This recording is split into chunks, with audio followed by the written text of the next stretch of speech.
കൊമ്പന്മാരായിട്ടുള്ള സ്രാവുകളെ നേരിടുന്ന ഇത്തിരി കുഞ്ഞന്മാരും വീരന്മാരുമായിട്ടുള്ള സീലുകളുടെ കഥ പറഞ്ഞ ചിത്രം 2021 പുറത്തിറങ്ങിയ സീൽ ടീം. ചിത്രത്തിന്റെ തുടക്കത്തിൽ തന്നെ പണ്ട് നേവി സീൽ ടീമുകളെ ഒക്കെ കടൽ മിഷന്റെ ഭാഗമായിട്ട് ഉപയോഗിച്ചിരുന്നു. അത്തരത്തിലെ ഒരു സീൽ ടീമിനെ കാണുന്നു. അതിന്റെ സർജന്റ് ആയിട്ടുള്ള ക്ലഗർട്ട്, അദ്ദേഹത്തിന്റെ അസിസ്റ്റന്റ് ആയിട്ടുള്ള സ്വിച്ച്, ഇവരുടെ ഡോൾഫിൻ ഹെൽപ്പർ ആയിട്ടുള്ള ഡോൾഫ്, ഇത്രയുമാണ് സീൽ ടീമിലെ അംഗങ്ങൾ. ഇപ്പോൾ കടലിൽ നിന്ന് ആക്റ്റീവായ ഒരു ബോംബ് ഇവർ കപ്പലിലേക്ക് എടുത്തോണ്ട് വന്നു. പക്ഷെ അത് നിർവീര്യമാക്കാനായിട്ട് സർജന്റ് ക്ലഗർട്ട് മറന്നുപോയിരുന്നു. അത് കപ്പലിൽ വെച്ച് പൊട്ടിത്തെറിച്ചു. കപ്പലിന്റെ ഒരു ഭാഗം നശിച്ചു പോവുകയാണ്. ഇവിടെ നിന്ന് സർജൻ ഒരു അപകടവും കൂടാതെ വെള്ളത്തിലേക്ക് വീഴുന്നു. അദ്ദേഹത്തിന്റെ ചെയിനും വെള്ളത്തിൽ മറ്റൊരിടത്ത് പോയി കിടക്കുകയാണ്. അടുത്ത സീൻ കാലങ്ങൾ കഴിഞ്ഞുള്ള സീൽ ഐലൻഡ് ആണ് കാണുന്നത്. അവിടെയുള്ള രണ്ട് കുട്ടി കുറുമ്പന്മാരായിട്ടുള്ള സീലുകളായിരുന്നു ക്വിന്നും ബെഞ്ചിയും. ഇവരുടെ കാര്യം നോക്കുകയാണെങ്കിൽ ഇവര് ഈ സീൽ ഐലൻഡിൽ മാത്രമാണ് ഇപ്പൊ ജീവിക്കുന്നത്. അതായത് ഇര തേടി പുറത്തോട്ട് പോകാനായിട്ട് അവർക്കിപ്പോ സാധിക്കില്ല. കാരണം പുറത്തോട്ട് പോയി കഴിഞ്ഞാൽ അവര് സ്രാവുകളുടെ വായിൽ അകപ്പെടും. അതുകൊണ്ട് അതിന്റെ പരിസരത്തുള്ള ഭക്ഷണം മാത്രമാണ് ഇവർക്ക് ഏക ആശ്രയം. എന്നാൽ ഇടയ്ക്കിടയ്ക്ക് മീനിനെ കണ്ടു കഴിഞ്ഞാൽ പിടിക്കാൻ കുറച്ചു ദൂരമൊക്കെ ഇവർ പോകും. അങ്ങനെ പോയപ്പോഴാണ് അന്ന് ക്ലഗർട്ടിന്റെ കയ്യിൽ നിന്ന് നഷ്ടപ്പെട്ട ആ ചെയിൻ ഇവർക്ക് കിട്ടുന്നത്. അതുമായിട്ട് ക്വിൻ നിൽക്കുമ്പോൾ ദേ അവരുടെ പിറകെയായിട്ട് രണ്ട് സ്രാവുകൾ വരുന്നു. സ്രാവുകളെ കണ്ടു കഴിഞ്ഞാൽ ഇവർ അങ്ങോട്ടും ഇങ്ങോട്ടും പരക്കം പായാൻ തുടങ്ങും. പിന്നെ ഇവന്മാര് ഇച്ചിരി ബിരുദന്മാര് കൂടിയാണ്. അതുകൊണ്ട് പൊടിയെല്ലാം കലക്കി കുറച്ചു നേരത്തേക്ക് സ്രാവിന്റെ ശ്രദ്ധ തിരിച്ച ഇവരെങ്ങനെയൊക്കെയോ രക്ഷപ്പെട്ട് അവരുടെ ഐലൻഡിലേക്ക് തന്നെ തിരിച്ചെത്തുകയാണ്. അവരുടെ കയ്യിൽ ഇപ്പൊ ആ ചെയിൻ കിട്ടിയിട്ടുണ്ടല്ലോ. ക്വിൻ തന്റെ ആത്മാർത്ഥ സുഹൃത്തായ ബെഞ്ചിക്ക് ഈ ചെയിൻ പകുത്ത് നൽകുകയാണ്. രണ്ടുപേരും അങ്ങനെയാണ് ഇണയും തുണയുമായിട്ട് എപ്പോഴും ഉണ്ടായിരിക്കും. പക്ഷെ ഇവരുടെ ലൈഫിലെ ഏറ്റവും വലിയ പ്രശ്നം ഇവരുടെ ഭക്ഷണം തന്നെയാണ്. ദിവസവും ഒരു രുചിയുമില്ലാത്ത പ്ലാങ്ടൺ കഴിച്ച് മടുത്തിരിക്കുന്ന ഇവര് ഒരു മീൻ കിട്ടിക്കഴിഞ്ഞാൽ അത് സ്വർഗം പോലെ ആഘോഷിക്കുമായിരുന്നു. ഇന്നും അത് തന്നെയാണ് കഷ്ടകാലം. ഐലൻഡില് മറ്റൊരുത്തം കൂടിയുണ്ട്. അവന്റെ പേര് ഗെറാൾഡോ എന്നാണ്. പിന്നെ ഇതിലെ ഐലൻഡിലെ മൂപ്പന്റെ പേരാണ് ബർത്ത്. ഗെറാൾഡോയെ കുറിച്ച് പറയുവാണെങ്കിൽ പുള്ളി വലിയ അഹങ്കാരിയാണ്. അവൻ പണ്ടൊരു അക്വേറിയത്തിൽ പെട്ടിട്ടുണ്ട്. അപ്പോൾ അന്ന് ആ അക്വേറിയത്തിൽ നിന്ന് പുള്ളി തന്റെ ഹീറോയിസം കൊണ്ടാ രക്ഷപ്പെട്ടതെന്നൊക്കെ എന്നും പറയുമായിരുന്നു. അന്ന് രാത്രി ഉറങ്ങിക്കൊണ്ടിരുന്നപ്പോൾ ബെഞ്ചിക്ക് ഭയങ്കരമായിട്ട് വിശപ്പ്. അതറിഞ്ഞ ക്വിൻ അവനെ കൂട്ടാതെ അവനൊരു സർപ്രൈസ് ഫുഡ് കൊടുക്കാനായിട്ട് കടലിലേക്ക് പോയി. എന്നാൽ ബെഞ്ചിയും പിറകെ പോകുവാണ്. ഇവരുടെ ഐലൻഡിന്റെ തൊട്ടടുത്തായിട്ട് ഒരുപാട് കപ്പലുകൾ നശിച്ചു പോയിട്ടുണ്ട്. അപ്പൊ അതിൽ നിന്ന് ഭക്ഷണം കിട്ടുമെന്ന് കരുതിയിട്ടാണ് ഇവർ ആ കപ്പലിനരികിലേക്ക് പോകുന്നത്. എന്നാ പറയട്ടെ ഒരു കാര്യം, കഥയിലെ വില്ലനായിട്ടുള്ള ഗ്രിംസിന്റെ വരവ് അപ്പോഴായിരുന്നു. ഗ്രിംസും അവന്റെ കൂട്ടാളികളും കൂടി ഇവരെ വഴിമുടക്കുകയാണ്. ഗ്രിംസ് സാധാരണ കാണുന്ന സ്രാവുകളെ പോലല്ല, അവൻ അതിഭീകരനായിരുന്നു. ക്വിന്നും ബെഞ്ചിയും രക്ഷയ്ക്കായിട്ട് ഓടി. എന്നാൽ ബെഞ്ചിയെ അവൻ പിടികൂടി. ക്വിന്നിന് മനസ്സിലായി ബെഞ്ചി അവൻ തിന്നിരിക്കുന്നുവെന്ന്. എന്റെ സുഹൃത്തിനെ നീ തിന്നോ എന്ന് ചോദിച്ച് ക്വിൻ അവനെ ഇടിക്കാൻ തുടങ്ങി. എന്നാൽ ഗ്രിംസിനെ ഇടിച്ച് തോൽപ്പിക്കാനായിട്ട് ക്വിന്നിനെ കൊണ്ട് സാധിക്കുമോ? ക്വിന്നിന്റെ ബോധം പോയി അവൻ നിലത്ത് വീണ സമയത്ത് ക്വിന്നിനെ രക്ഷിക്കാനായിട്ട് മറ്റൊരു സീൽ വരികയാണ്. അത് മറ്റാരുമല്ല, നമ്മുടെ ക്ലഗർട്ട് ആയിരുന്നു. ക്ലഗർട്ട് എങ്ങനെയൊക്കെയോ അവിടെ നിന്ന് ഗ്രിംസിനെ ഓടിച്ചു. എന്നിട്ട് ക്വിന്നിന്റെ കഴുത്തിൽ കിടന്നിരുന്ന ആ ചെയിനും എടുത്തു പോകുന്നു. പിറ്റേ ദിവസം 3 കടൽ കാക്കകൾ വന്ന് ക്വിന്നിനെ വിളിച്ചുണർത്തുമ്പോൾ അവനൊരു പ്രത്യേക ഐലൻഡിലായിരുന്നു, ഒരു കൊച്ചു ഐലൻഡ്. ക്വിൻ അവരോട് കാര്യങ്ങൾ ചോദിച്ചു മനസ്സിലാക്കി. ശേഷം ക്ലഗർട്ടിനെ എവിടെ നിന്ന് കാണാൻ പറ്റൂ എന്ന് ചോദിക്കുവാണ്. ഇവിടെ അടുത്ത് ഗുഡ് ബോയ് എന്ന ഒരു പൊളിഞ്ഞ കപ്പലുണ്ട്, അവിടെയാണ് ക്ലഗർട്ട് താമസിക്കുന്നതെന്ന് ഈ കടൽ കാക്കകൾ പറഞ്ഞു കൊടുത്തു. ക്ലഗർട്ടിനെ കാണാനായി ക്വിൻ അവിടേക്ക് ചെന്നു. എന്നിട്ട് എനിക്ക് നിങ്ങളുടെ ഒരു സഹായം വേണമെന്ന് പറയുന്നു. ഇന്നലെ നിന്നെ ഞാൻ രക്ഷിച്ചത് അത് മാനുഷിക പരിഗണന കൊണ്ടാണ്. അതിൽ കവിഞ്ഞ് ഒന്നും എന്നിൽ നിന്ന് പ്രതീക്ഷിക്കരുതെന്ന് ക്ലഗർട്ട് അവനോട് പറയുന്നു. എന്റെ സുഹൃത്തിനെയാണ് അവൻ കഴിച്ചത്, എനിക്ക് അവനോട് പ്രതികാരം തീർക്കണം. നിങ്ങൾ എന്നെ സഹായിച്ചില്ലെങ്കിൽ നിങ്ങളുടെ ഭക്ഷണം മുഴുവൻ ഞാൻ കഴിച്ചു തീർക്കുമെന്ന് ക്വിൻ പറയുന്നു. അന്നേരം ക്ലഗർട്ട് പറഞ്ഞു, ഞാൻ പണ്ട് ഒരു നല്ല സീൽ ടീം നയിച്ചിരുന്ന ആളാണ്. അതായത് എനിക്കൊരു ടീം ഉണ്ടായിരുന്നു. ഒറ്റയ്ക്കൊന്നും സീലുകൾക്ക് സ്രാവുകളോട് പോരാടാൻ കഴിയില്ല. അതുകൊണ്ട് നിന്നെ ഞാൻ പരിശീലിപ്പിക്കണമെങ്കിൽ നിനക്കൊരു ടീം വേണമെന്ന് പറയുന്നു. ക്വിൻ അങ്ങനെ അവന്റെ ഐലൻഡിലേക്ക് തന്നെ തിരിച്ചു വന്നു. ശേഷം ക്ലഗർട്ട് പറഞ്ഞ കാര്യങ്ങൾ ആദ്യം ബർത്തിനോട് അവതരിപ്പിച്ചു. അങ്ങനെ മൂപ്പന്റെ അടുത്ത് നിന്ന് അനുവാദം കിട്ടിക്കഴിഞ്ഞാൽ ഇവിടെ നിന്ന് ഒരു ടീം ഉണ്ടാക്കിയിട്ട് ആ ടീമിനെ വെച്ച് ഗ്രിംസിനെ വേട്ടയാടാമല്ലോ എന്നാണ് ക്വിൻ കരുതുന്നത്. ഒരു കാര്യമുണ്ട്, ഇവിടുത്തെ സീലുകളൊക്കെ പേടി തൊണ്ടന്മാരാണ്, അതുകൊണ്ട് ആരും വരില്ല എന്ന് പറഞ്ഞു. ക്വിന്നിന്റെ ഒരു കസിൻ ഉണ്ട്, അവളുടെ പേര് ബെത്ത് എന്നാണ്. ബെത്തിനോട് പറഞ്ഞു, നമ്മള് ഗ്രിംസിനെ വേട്ടയാടി കഴിഞ്ഞ ഒരുപാട് മീനുകളെ കഴിക്കാം, അതും മത്തി കഴിക്കാം, നിനക്ക് വേണോ മത്തി എന്ന് ചോദിച്ചപ്പോ അവളാണെങ്കിൽ മത്തിപ്രേമിയാണ്. ഞാൻ നിന്റെ ടീമിലുണ്ടെന്ന് പറയുന്നു. പിന്നെ നമ്മൾ നേരത്തെ പറഞ്ഞ ഗെറാൾഡോ ഉണ്ടല്ലോ, ഇങ്ങനത്തെ ഒരു മിഷൻ ഇവിടെ നിന്ന് നടക്കുമ്പോൾ ഇവൻ അതിൽ പങ്കെടുത്തില്ലെങ്കിൽ അവന്റെ ഇപ്പോഴുള്ള ഇമേജ് പൊളിഞ്ഞു പോകുമല്ലോ, അതുകൊണ്ട് അവനും ക്വിന്നിന്റെ കൂടെ ജോയിൻ ചെയ്യാമെന്ന് പറയുകയാണ്. ഇവരെ രണ്ടുപേരെയും കൂട്ടിക്കൊണ്ട് ക്ലഗേർട്ടിനടുത്തേക്ക് ക്വിൻ വന്നു. പിന്നീട് അങ്ങോട്ട് കഠിനമായിട്ടുള്ള പരിശീലനമായിരുന്നു. പരിശീലനത്തിന്റെ അവസാനം ഇവര് ഒരു ഡമ്മി സ്രാവിനെ നേരിട്ടുകൊണ്ടിരിക്കുവാണ്. അതാണ് ഇവരുടെ പരീക്ഷ. ആദ്യം നമ്മുടെ ഗെറാൾഡോ ആണ്, അവനെ ഈ സ്രാവ് ഇടിച്ചു തെറിപ്പിച്ചു. രണ്ടാമത് നമ്മുടെ ബെത്തായിരുന്നു, അവളുടെ കാര്യവും ഇതുപോലൊക്കെ തന്നെയാണ്. മൂന്നാമതായിട്ട് നമ്മുടെ ക്വിന്നും കൂടെ ദേ ഈ മത്സരത്തിൽ വന്നിരിക്കുകയാണ്. എന്നാൽ ക്വിന്നിന് ഒരു കാര്യം മനസ്സിലായി, ഇവർക്കൊറ്റയ്ക്ക് സ്രാവിനെ നേരിടാൻ സാധിക്കില്ല, അതുകൊണ്ട് ഞങ്ങൾ 3 പേരും ഒന്നിച്ച് നേരിട്ടാലോ എന്ന് ക്ലഗേർട്ടിനോട് അവൻ ഒരു ആശയം ചോദിച്ചു. ഇവര് 3 പേരും ഒന്നിച്ച് നേരിട്ട് ആ ഡമ്മി സ്രാവിനെ ഇവര് കീഴ്പ്പെടുത്തി. അപ്പൊ പരീക്ഷയിൽ നിങ്ങൾ വിജയിച്ചിരിക്കുന്നു എന്ന് ക്ലഗേർട്ട് പറയുകയാണ്. അന്ന് രാത്രിയിൽ ഉറങ്ങാൻ കിടന്ന ക്ലഗേർട്ട് വീണ്ടും ആ ഒരു ആക്സിഡന്റ്, അന്ന് ആ ബോംബ് പൊട്ടിത്തെറിച്ചില്ലേ, അക്കാര്യം സ്വപ്നം കണ്ട് ചുമ്മാ പുറത്തു വന്നിരിക്കുമ്പോൾ നമ്മുടെ ക്വിൻ അവിടെ ഉണ്ടായിരുന്നു. ക്വിന്നിനോട് ക്ലഗേർട്ട് ആ കാര്യങ്ങളൊക്കെ പറഞ്ഞു.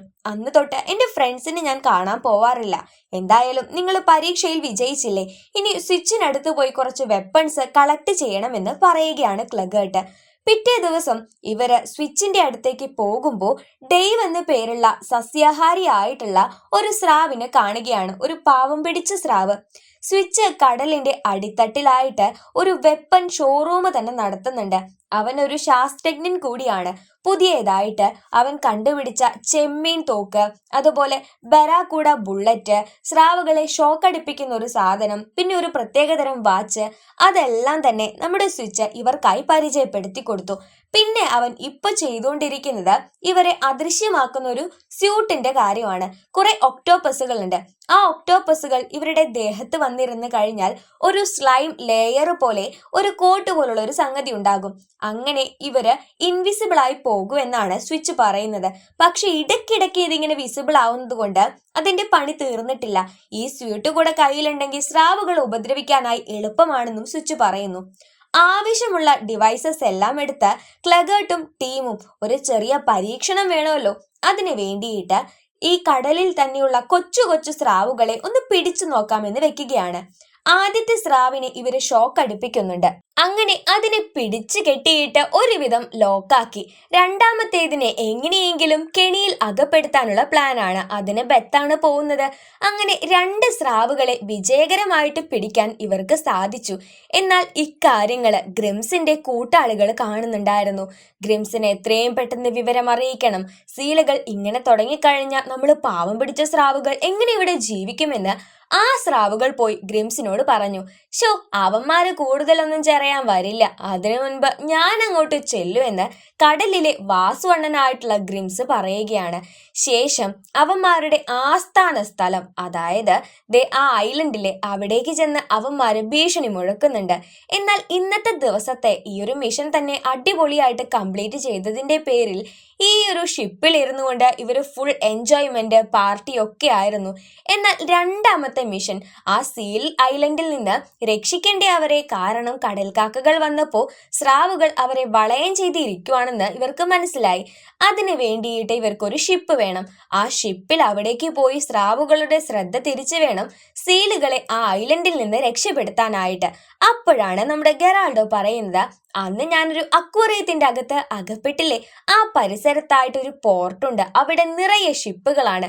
ഇവൻ പറഞ്ഞ വഴിയെ നമ്മുടെ സ്വിച്ച് ഇപ്പൊ അവരുടെ കയ്യിലുള്ള ആ കൊച്ചു ഷിപ്പ്, അതായത് ഗുഡ് ബോയ് എന്ന ആ ഷിപ്പ് ഓടിച്ചുകൊണ്ട് പോർട്ടിലേക്ക് എത്തി. അവിടെ ഒരു അടിപൊളി വില്ലാളി വീരയുണ്ടായിരുന്നു, ജാക്കി ചാന്റെ പെങ്ങൾ എന്നൊക്കെ പറയാൻ പറ്റുന്ന ജിങ് നമ്മുടെ ജെറാൾഡോയുടെ എക്സ് ലവർ ആയിരുന്നു. അവിടെ എത്തിയപ്പോഴാണ് ജെറാൾഡോയുടെ പല പറ്റിപ്പുകളും മനസ്സിലാവുന്നത്. അന്ന് ജിങ് പറഞ്ഞിട്ടാണ് ഇവരെല്ലാവരും ഇവിടെ നിന്ന് രക്ഷപ്പെടാൻ തുനിഞ്ഞത്. എന്നാൽ ജെറാൾഡോ അവൻ രക്ഷപ്പെട്ടപ്പോൾ ഇവരെ എല്ലാവരെയും ചതിച്ച് ഇവിടെ നിന്ന് കടന്നു കളഞ്ഞു. അവന്റെ കാരണം കൊണ്ടൊന്നുമല്ല ജിങ്ങാണ് അവനെ രക്ഷപ്പെടുത്തിയത്. അവന്റെ കാര്യങ്ങളൊക്കെ ഇപ്പൊ പൊളിഞ്ഞിരിക്കുന്നു. എന്നാൽ ജെറാൾഡ് കൂടെ ഉള്ളത് കൊണ്ട് തന്നെ ജിങ് ഞാൻ നിങ്ങളുടെ കൂടെ ഒന്നും വരുന്നില്ല എന്ന് പറഞ്ഞു. പക്ഷെ ക്വിൻ അവളോട് കാര്യങ്ങളൊക്കെ പറഞ്ഞ് വിശദീകരിച്ചു കൊടുത്തു. അങ്ങനെയെങ്കിൽ ഈ മിഷന് ഞാനും സഹായിക്കാമെന്ന് പറഞ്ഞ് അവിടെ ഉള്ളതിൽ വെച്ച് നല്ലൊരു ഷിപ്പിന്റെ കീ അവരെടുത്തു. ശേഷം അവിടുത്തെ ഉദ്യോഗസ്ഥരെയൊക്കെ പറ്റിച്ച് കാണാതെ ആ ഷിപ്പും എടുത്തോണ്ട് ഇവിടെ നിന്ന് അവര് മുങ്ങുകയാണ്. ഇപ്പൊ ഇവരുടെ സീൽ ടീം ഒരുപാട് പേരടങ്ങുന്ന ഒരു അടിപൊളി ടീമായിട്ട് മാറിയിരിക്കുന്നു. നല്ല സ്പീഡ് ബോട്ടാണ് അവരെടുത്തിട്ടുണ്ടായിരുന്നത്. അത് വെച്ച് ഈ സ്രാവുകളുടെ ശ്രദ്ധ തിരിക്കണമല്ലോ. അതിനു വേണ്ടിയിട്ട് ഇവര് സീൽ ഐലൻഡിന്റെ തൊട്ടടുത്തായിട്ട് നിൽക്കുകയാണ്. എന്നാൽ ആ സ്രാവുകൾ അങ്ങനെയും ഇങ്ങനെയും ഒന്നും വഴങ്ങുന്നവരായിരുന്നില്ല. ഇവരുടെ കയ്യിലെ വെപ്പണൊക്കെ ഉപയോഗിക്കുന്നുണ്ടെങ്കിലും ഇടയ്ക്ക് വെച്ച് കൺട്രോള് പോയിട്ട് ഇവരുടെ ഷിപ്പ് ദാ കിടക്കുന്നു താഴെ. പിന്നീട് നല്ല അടിപൊളി ഫൈറ്റിന്റെ തന്നെ ആവശ്യം വരികയാണ്. ഇവരുടെ കയ്യിലെ ബറാക്കൂഡ ഒബ്ജക്റ്റും അതുപോലെ ഒരു പ്രത്യേക വാച്ച് ഉണ്ടെന്ന് പറഞ്ഞല്ലോ. അക്കാര്യങ്ങളൊക്കെ നിങ്ങൾ പ്രത്യേകം നോട്ട് ചെയ്ത് വെക്കണേ. ഇവരുടെ ഈ ഒരു മത്സരത്തിന്റെ ഇടയിൽ, അറ്റാക്കിങ്ങിന്റെ ഇടയിൽ ഇക്കാര്യങ്ങളൊക്കെയാണ് നമുക്ക് കൂടുതൽ ആവശ്യമുള്ളത്. ഇവർ ഒരു പ്ലാൻ കൊണ്ടുവരികയാണ്. നമ്മുടെ ജിങ്ങിനോടും ജെറാൾഡോയോടും ഒരു പാവകൂത്തുപോലെ, ഒരുപാട് സീലുകളുടെ പ്രതിമ കാണിച്ച ഒരു പാവകൂത്തുപോലെ അവിടെ ഇങ്ങനെ കാര്യങ്ങൾ അവതരിപ്പിച്ചുകൊണ്ടിരിക്കുമ്പോൾ ഈ സീലുകൾ അവിടെ ഉണ്ടെന്ന് കരുതിയിട്ട് ആക്രമണത്തിനായിട്ട് പോയിട്ടുള്ള ഈ സ്രാവുകൾ അവരുടെ ഈ പാവകൂത്ത് കണ്ട് നിൽക്കും. ആ തക്കത്തിന് ബാക്കി എല്ലാവരും ചേർന്ന് സീൽ ഐലൻഡിലേക്ക് പോകാനായിട്ട് ഡെയ്വിന്റെ സഹായം തേടുകയാണ്. ഡെയ്വിന്റെ വായ്ക്കകത്തിരുന്നുകൊണ്ടാണ് പോകുന്നത്. ഇതിനിടയ്ക്ക് ജെറാൾഡോയും ജിങ്ങും ഈ പാവകൂത്തിന്റെ ഇടയ്ക്ക് സംസാരിച്ച് അവര് വീണ്ടും ലവേഴ്സ് ആയിട്ട് മാറുന്നു. പുറത്തിറങ്ങിയ ക്വിന്നാണെങ്കിൽ നേരെ പോകുന്നത് ഗ്രിംസിനടുത്തേക്കാണ്. അതും ആ അദൃശ്യമായിട്ടുള്ള ഒക്ടോപ്പസ് സ്യൂട്ട് ഇട്ടുകൊണ്ട്. എന്താണ് ഗ്രിംസിന്റെ പ്ലാൻ എന്ന് നോക്കാനാണ് അവൻ ചെന്നത്. അവന്മാർ അവിടെ പാവകൂത്തൊക്കെ കളിച്ചിരിക്കട്ടെന്നേ. ഇപ്പോ സീൽ ഐലൻഡിലുള്ള സകല സീലുകളും ചാകര കണ്ടിട്ട് അവിടേക്ക് പോകുന്നുണ്ടാവും. അവന്മാർ അവിടെ ഓരോന്ന് ചെയ്തിരിക്കുമ്പോൾ നമ്മൾ അത് മൈൻഡ് ചെയ്യാതെ നേരെ ഈ ചാകര തേടാൻ പോകൂ എന്ന് ഗ്രിംസ് പറയുന്നു. അപ്പോഴേക്ക് നമ്മുടെ ക്വിന്നിന്റെ ഈ അദൃശ്യമായ സ്യൂട്ട് വിസിബിൾ ആവാൻ തുടങ്ങി. ഈ സ്രാവുകൾ ഇവനെ വേട്ടയാടാൻ തുടങ്ങുമ്പോഴേക്ക് അവിടേക്ക് എത്തിയ ക്ലഗേർട്ട് ക്വിന്നിനെ രക്ഷിച്ച് നീ എന്തായാലും അവിടെ പോയി അവരുടെ കൂടെ നിൽക്കുക, ഇവന്മാരുടെ കാര്യം ഞാൻ നോക്കിക്കോളാം എന്ന് പറയുന്നു. ക്വിൻ അവിടെ നിന്ന് രക്ഷപ്പെടുകയാണ്. ഈ സ്രാവുകളുടെ കാര്യം നോക്കാനായിട്ട് ക്ലഗേർട്ടിനെ ഏൽപ്പിച്ച് ക്ലഗേർട്ടിന്റെ ആ ചെയിൻ ക്വിന്നിന്റെ കയ്യിൽ അവർ കൊടുത്തിട്ടുണ്ടായിരുന്നു. ശേഷം ക്വിൻ നേരെ ബത്തിലേക്ക്, അതായത് ഈ ഒരു ബോട്ടിലേക്ക് വന്നതിന് ശേഷം ഞാൻ സീൽ ഐലൻഡിലേക്ക് പോവുകയാണ്, നിങ്ങൾ എൻ്റെ കൂടെ വരണ്ട, കാരണം അവിടേക്ക് എത്തുമ്പോഴേക്ക് നിങ്ങളുടെ ജീവന് ആപത്തുണ്ടായാലോ എന്ന് ചോദിക്കുന്നു. ക്വിൻ ഐലൻഡിലേക്ക് എത്തുന്നതിന് മുൻപായി തന്നെ അവിടുത്തെ സീലുകൾ ചാകരയിൽ നിന്ന് മീൻ പിടിക്കാനായിട്ട് പോയിട്ടുണ്ടായിരുന്നു. ഇനി അവരെ രക്ഷപ്പെടുത്താനായിട്ട് അവരുടെ പിറകെ ചെല്ലണം. എന്നിട്ട് അവര് ഷീൽഡ് പോലെ വർക്ക് ചെയ്യണം. അതിനു വേണ്ടിയിട്ട് ഈ സീൽ ടീം ഒന്നായി തന്നെ ഇരിക്കണം. ഇക്കാര്യം പറയാനായിട്ട് നമ്മുടെ ക്വിൻ തിരിച്ചു ചെല്ലുകയാണ്. ഡെയ്വിന്റെ സഹായത്തോട് കൂടിയിട്ട് പല സ്ഥലങ്ങളിലേക്കും ഒളിച്ചു പോകാനായിട്ട് ഇവർക്ക് സാധിക്കുന്നുണ്ടായിരുന്നു. എന്നാൽ ഗ്രിംസിന് ഇവരുടെ പല വെപ്പൺസിന്റെ കാര്യവും മനസ്സിലായിട്ടുണ്ടായിരുന്നു. ഈ വാച്ചൊക്കെ അവൻ കണ്ടെത്തുന്നുണ്ട്. അവന്മാരെ ചില്ലറക്കാരല്ല, അവന്മാരുടെ കയ്യിൽ ഒരുപാട് മെഷീനറീസ് ഉണ്ടെന്നുള്ള അറിയിപ്പ് ഗ്രിംസ് തന്റെ കൂട്ടാളികൾക്ക് കൊടുക്കുന്നുണ്ട്. ഗ്രിംസിന്റെ കയ്യിൽ ചെറിയ പൊടി മീനുകളൊക്കെ ഉണ്ട് കേട്ടോ. ആ മീനുകള് ശരിക്ക് ഓരോരോ സിഗ്നൽ അയക്കുന്ന പോലെ ഇവരുടെ ഈ ഒരു മിഷന്റെ രഹസ്യങ്ങളൊക്കെ അവിടെ നിന്നും ഇവിടെ നിന്നും ചോർത്തിയിട്ട് ഗ്രിംസിനെ അറിയിക്കുന്നൊക്കെയുണ്ട്. ഇനിയാണ് നമ്മുടെ സീൽ ടീമും ഈ സ്രാവുകളുടെ ഗ്രൂപ്പും തമ്മിലുള്ള ഗംഭീര ഫൈറ്റ് നടക്കാനായിട്ട് പോകുന്നത്. ഇവർക്കറിയില്ല നമ്മുടെ സീൽ ഐലൻഡിലെ സീലുകൾ എവിടെ വരെ എത്തിയെന്ന്. ഒരു കാര്യം അറിയാം, ആ ചാകരയ്ക്കടുത്ത് എത്തുന്നതിന് മുൻപായിട്ട് ആ സ്രാവുകൾ അവരെ ആക്രമിക്കും. സീൽ ടീമിലുള്ള എല്ലാവരും ഫുള്ള് സെറ്റായിട്ട് പുറത്തേക്ക് ഇറങ്ങി. എന്നിട്ട് സ്രാവുകൾക്കിടയിലൂടെ തന്നെ അവന്മാരെ ഷോക്ക് അടിപ്പിച്ചുകൊണ്ട് പോകുന്നു. സീൽ ടീമിന്റെ കൂടെ ചേരാനായിട്ട് കടൽ കാക്കകളായ ആ 3 പേരുണ്ടായിരുന്നല്ലോ, അവരും ഓക്കെ പറയുകയാണ്. ജെറാൾഡോയും ജിങ്ങും വീണ്ടും ഒന്നിച്ച് അവന്മാരും സെറ്റായി തന്നെ നിൽക്കുന്നു. ഈ സമയത്ത് നമ്മുടെ ക്വിന്നിന്റെ കയ്യിലുണ്ടായിരുന്ന ക്ലഗേർട്ടിന്റെ ആ ചെയിന് അത് വെച്ച് ഇപ്പോ ഗ്രിംസിന്റെ കയ്യിൽപ്പെട്ട ലേസർ തോക്കുണ്ടായിരുന്നു. അതിലെ ലേസർ അവര് തിരിച്ചടിക്കുകയാണ്. അങ്ങനെ ആ സീലുകളെ കണ്ടുപിടിച്ച് ഇവര് ഷീൽഡായിട്ട് നിൽക്കുന്നു. അപ്പോഴേക്ക് നമ്മുടെ ക്ലഗേർട്ട് ശരിക്കന്ന് ഗ്രിംസിന്റെ കൂടെ ചേർന്ന് ചത്തുപോയിട്ടൊന്നും ഉണ്ടായിരുന്നില്ല. ക്ലഗർട്ട് ശരിക്ക് ഡോൾഫിനെ വിളിക്കാനായി പോയതാണ്. അവരുടെ തന്നെ ഡോൾഫിന്റെ കയ്യിലുണ്ടായിരുന്ന കപ്പൽ എടുത്തുകൊണ്ട് നമ്മുടെ ക്ലഗർട്ട് അവിടെ വന്ന് ആ സീലുകളെ രക്ഷപ്പെടുത്തി.